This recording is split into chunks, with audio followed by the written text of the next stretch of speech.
અંગ્રેજીમાં બે શબ્દો ઇન એટલે માં અને ઇનટુ એટલે માં. જેમ કે હું રૂમમાં છું, I M in the room. હું રૂમમાં જઈ રહ્યો છું, I M into the room. સાહેબ ક્યારે ઇન વાપરવો ને ક્યારે ઇનટુ વાપરવો તકલીફ પડે છે.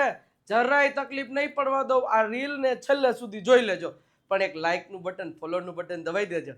ચાલો સમજાઈ દઉં, મસ્ત મજાની રીતે તમને સમજાઈ દઉં કે ઇનનો ઉપયોગ ક્યારે કરવો. કે જ્યારે કોઈ પણ વસ્તુ, વ્યક્તિ, પ્રાણી, બધું જે કંઈ પણ હોય એ પહેલેથી જ કોઈની અંદર કે કોઈ પણ વસ્તુ, પ્રાણી, પશુ કે જગ્યાની અંદર છે ત્યારે ઇન વાપરવાનું. જેમ કે જો હું રૂમમાં છું, આવું વાક્ય ક્યારે બોલી શકે આપણે પહેલેથી જ જોઈએ તો આઈ એમ ઇન ધ રૂમ.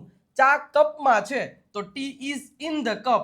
તે સ્કૂલમાં છે, he is in the school.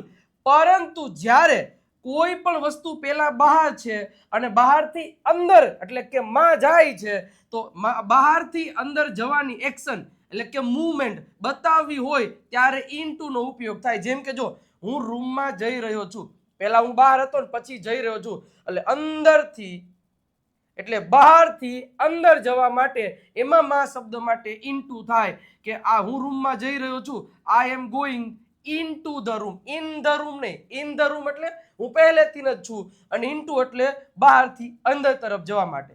તે પાણીમાં કૂદ્યો, પહેલા બહાર હતો ને પછી કૂદ્યો, હી jumped into the water.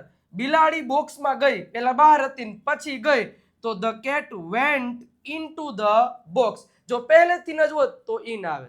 સમજાણો concept? હવે આનો આન્સર તમારે આપવાનો છે. હું બુક બેગમાં મૂકી રહ્યો છું તો આઈ એમ પુટિંગ ધ બુક, ખાલી જગ્યા ધ બેગ. હવે ઇન આવે કે ઇનટુ, એનો આન્સર તમે કોમેન્ટ કરી દો. અને આ ફોલોનું બટન દબાવીને મિત્ર સુધી શેર કરીને વિજય નાખ્યા નામની યુટ્યુબ ચેનલને સબસ્ક્રાઇબ કરી દેજો.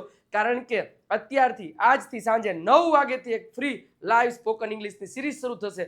અને આવા બધાય શબ્દોમાં તકલીફ પડતી હોય ને તો આપણી દેવ સત્ય બુક, જેમાં અત્યારે કોમ્બો ઓફર છે, સ્ક્રીન ઉપર નંબર આપેલા, કોલ મેસેજ કરીને માહિતી લઈ લેજો.